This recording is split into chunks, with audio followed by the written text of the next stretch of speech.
шүүлгэр түүх номоос хот харахтай хот гэдэг үлгэрийг уншиж өгье.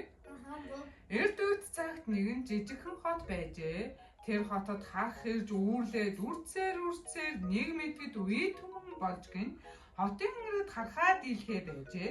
Гэтэл нэг гадны хүн ирээд хотын дараад би танаа хотыг харахнаас салгаж өгье.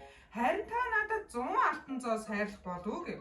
Хотын дараач зөвшөөрчээ. Тэр хүн алтан зоо тэр хүн өөрөөсөө бишгүүр гаргаж ирээд нэгэн ая тоглосонд хотын хамаг харах тал талаас суулж гин өнөө хүн бишгүүрээ тоглосоор хотоос гарч явсанд язгалсан олон харах түүнийг дагжээ. Бишгүүр ч бээр сүрэг харахыг араасаа дагуулж явсаар голын усан живүүлж үгүй хийвээ.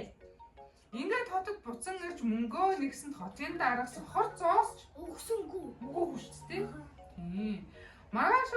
Маргааш нь өнөө хүн дахиж ирээд бишгүүр тоглосонд хотын хамаг багчууд түүнийг шавв.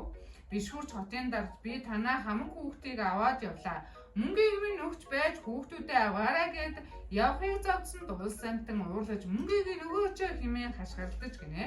Хотын дарагч аргагүйдэн өнөө хүний мөнгийг өгч хүмүүс ч хүүхдүүдээ авав. Энэ явдлын дараа хүмүүс хотын даргаа халж оронд нь өөр хүн сонгоод амар сайхандаа жаргажээ.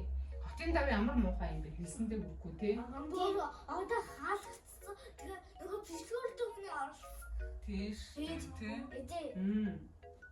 Тэгээд хон санагдсан бол. Харин хотын дараач ам хүн амсандаа хүрэх байх юм уу шүү дээ. Тэгээ хон санагдсан болгоод ингээд За. дааш